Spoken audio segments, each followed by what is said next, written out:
David Pagnotta is the editor-in-chief of the Fourth Period, a host and analyst on SiriusXM NHL, and new this year with our buddy Irf Ghaffar every Wednesday, DFO Rundown Insider Edition. And David will be joining us more routinely as we get into insider season, but alas, sir, the Vancouver Canucks have reached insider Desperation season. is the mother of all invention, 7 right? games into the season.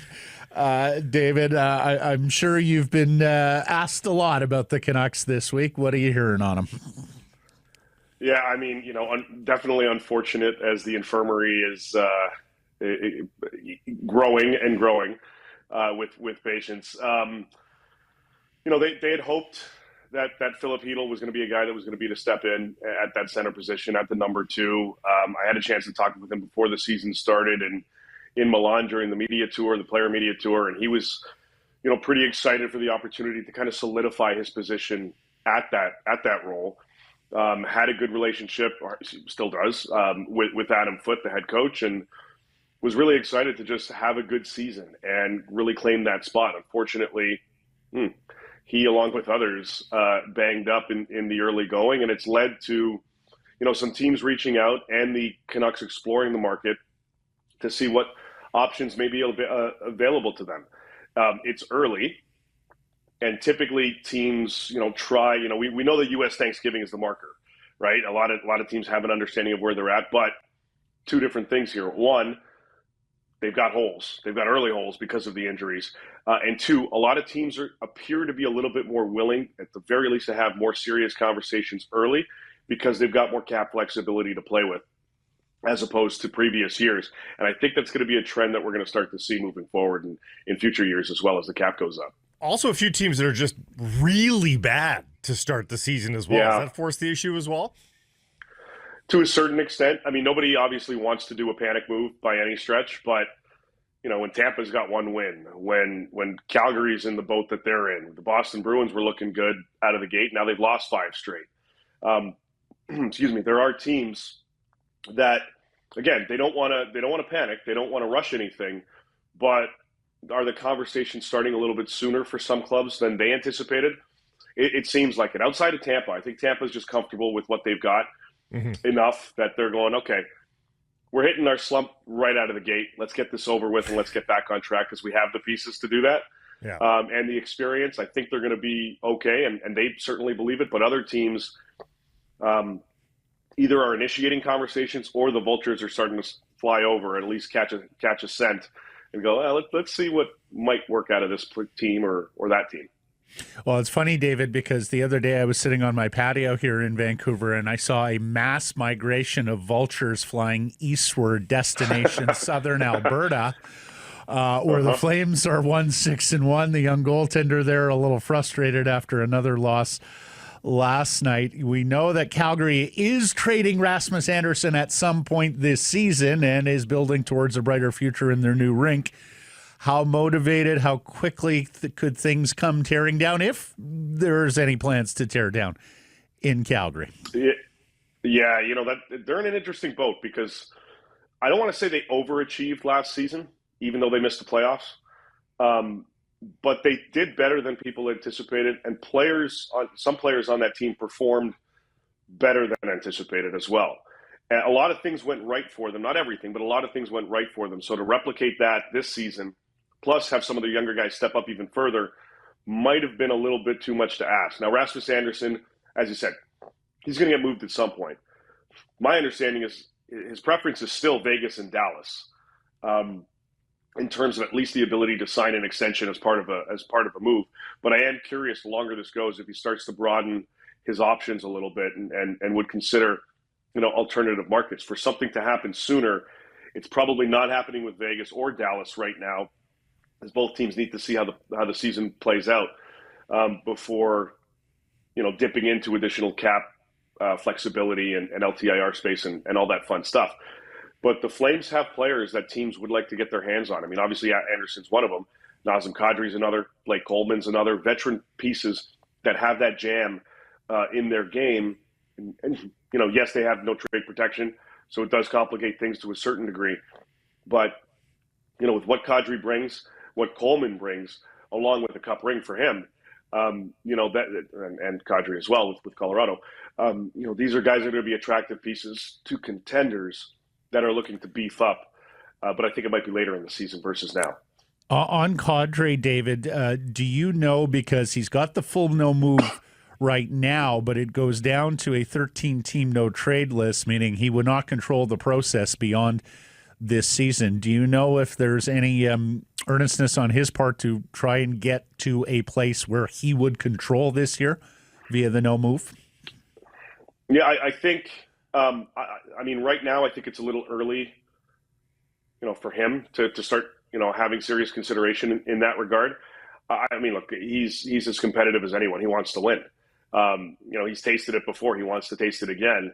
And I think there would be a willingness based on, what the options may be available to him. I know a lot of people have tried to connect him back to Toronto. I just don't see that being realistic, quite frankly, with respect to where he may play and just what the Leafs may have to give up or what the price tag would be for Nazem Kadri. The Flames aren't going to give these players away. They want to recoup significant assets in order to go on this retool that they've been quasi-delaying for the last little bit, or at least delaying the rebuild process, kind of modifying it to a retool. But there are going to be teams that are looking at Calgary as, a potential option to go after guys. Like, they have valuable pieces that teams have liked for years. Mackenzie Weegar is a player that a lot of teams have had their eye on. And as we know, teams will make calls and say, hey, you change your mind at all? Any chance we can get in on this player or that player? And, more times than not, the answer is no, but that's not going to stop teams from making those types of inquiries. They're in that boat. Boston's in that boat. Others are starting to be in that same situation right now. For those of us looking forward to the moving and dealing, did hold my breath a little bit as I saw Kadri take that elbow from Lane Hudson last night, thinking, oh, my gosh. Yeah.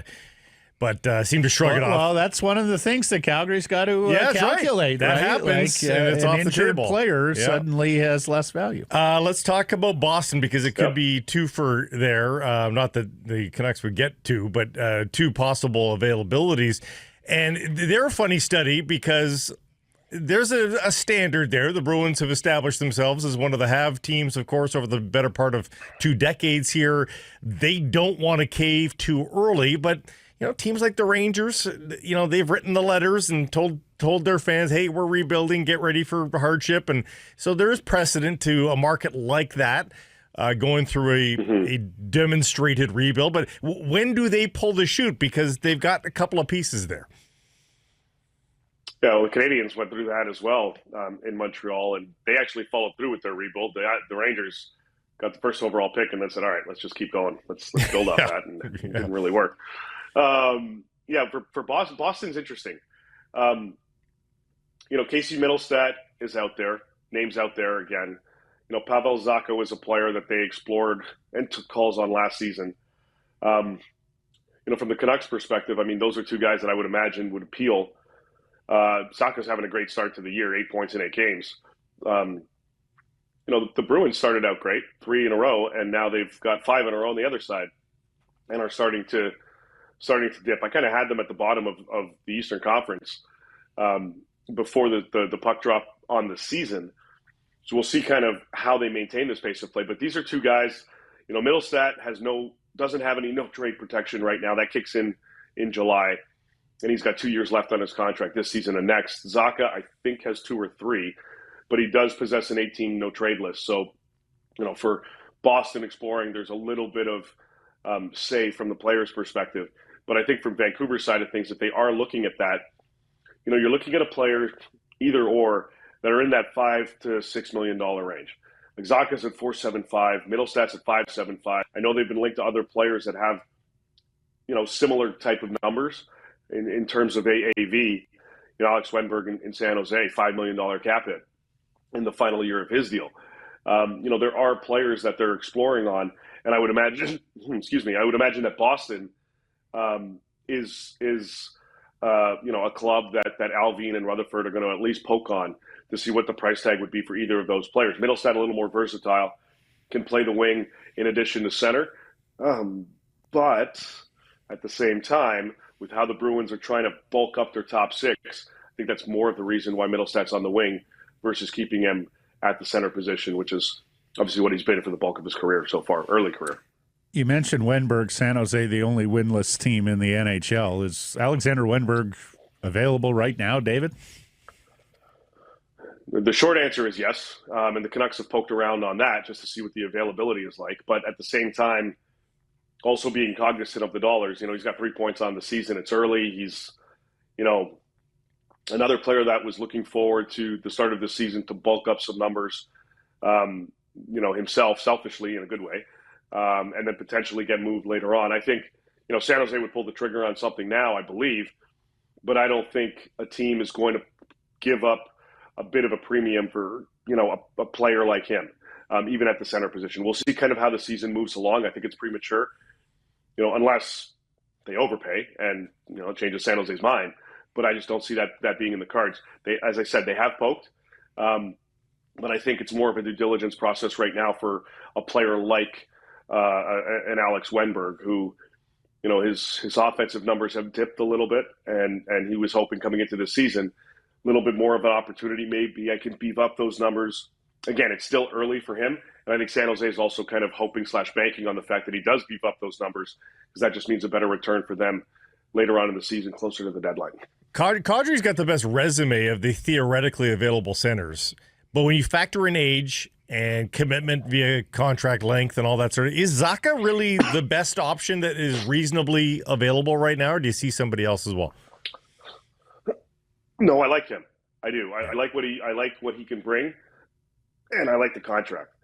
Like under $5 million on a player like him right now. That's a guy that I think, again, I would target, but Boston knows that too, and they know that it's going to cost a little bit to get that caliber player, not just from what he brings on the ice, but the fact that he has a 4.75 AAV. So that's, all of that's valuable, especially, obviously, with some teams juggling their cap situations. But we'll see kind of where that goes. But if I'm a team like Vancouver, or any team really that's looking at kind of bringing in a second line center to kind of stabilize things up the middle, whether, Heedle's hurt or not, I'm kind of looking at him as certainly an option at the top of that list. I think as well, the other thing to consider is just where the team is that's making these types of pursuits. If you're a clear-cut Stanley Cup contender, then I'm looking at a Nazem Kadri as a primary fix right now, as opposed to potentially others. But if I'm, perhaps bubble, or a team that, wants to make a little bit of noise this season, but also has a little bit of the future in mind, then I look at a younger guy like Zacha, who has a few more years left on his deal as well, with a very tolerable cap hit. The New York Islanders have already made a change in their coaching ranks with their goaltender coach. Jean-Gabriel quite soon, actually, into the season.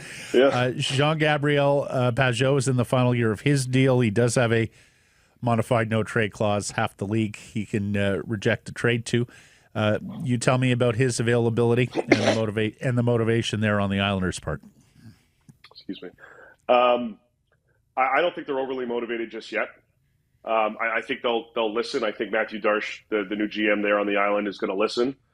But for him, it's just collecting information right now, seeing what the options are going to be available to them, and then exploring those later on in the season potentially, both with Pagnotta and their captain Anders Lee. I think from their side of things, you want to see where the season goes. You've added Matthew Schaefer. You've given the coach a little bit of leeway. You've got a new GM. You've added to your management core as well. But this is a team that wants to get back into the playoff picture. So if they're on the cusp or in the thick of things, then they're going to have to juggle the idea of whether or not they want to move out a guy like Pagnotta, who really amplifies his game in pressure cooker situation moments, including running and gunning for a playoff spot. So, if they're not in that mix, if they're not within striking distance of a wild card position or a playoff spot in general, in the second half of the season, then I think like JG Pagnotta is going to be a player that a lot of teams would like to take a look at. Another player with playoff experience and jam and versatility, because he can be kind of up and down the lineup when needed. Do you think teams are regretting not leaping on Zacha in the summer, Marco Rossi in the summer? Do you think if there's a couple of teams, maybe the Canucks included, who'd be like, wish I could go back to those prices, wish I could go back to those times? Perhaps, but I mean, look, the price tag on those guys was, I mean, they were pretty solid.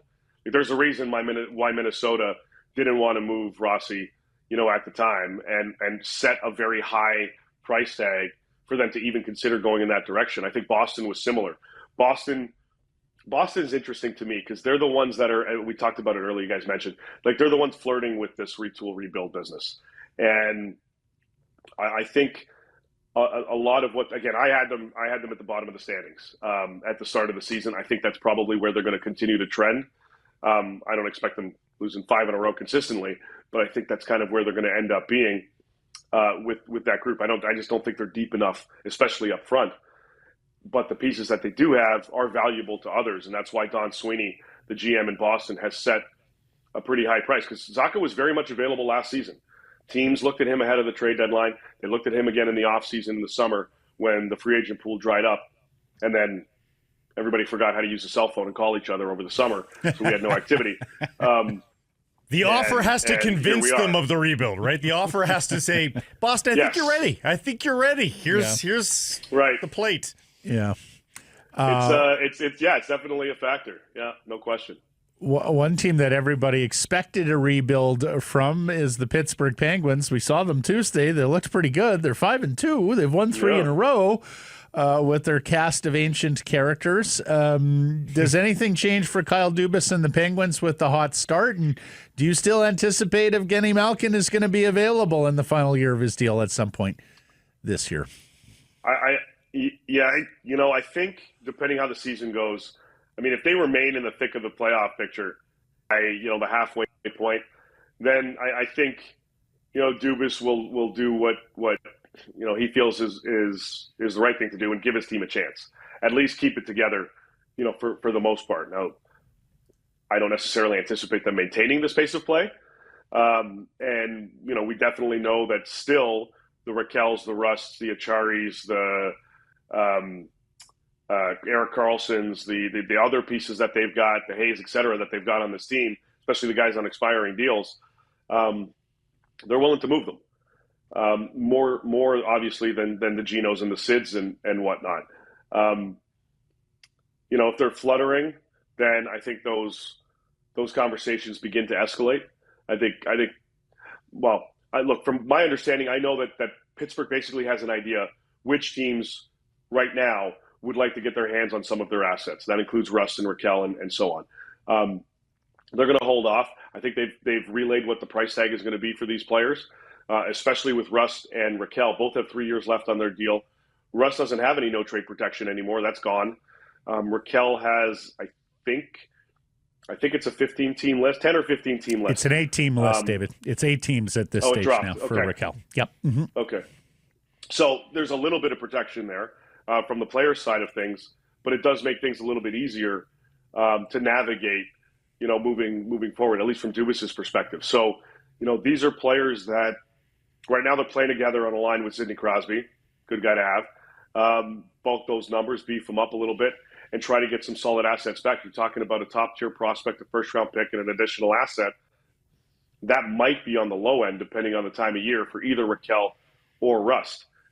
So we'll see kind of how that gets navigated. With respect to Malkin, he said it at camp. Like, him, Chris Letang, Sidney Crosby, Penguins forever. That's what he'd like it to be. I know everyone's going to continue to mention him and Crosby out there, and Malkin a little bit more pressing because he's a UFA.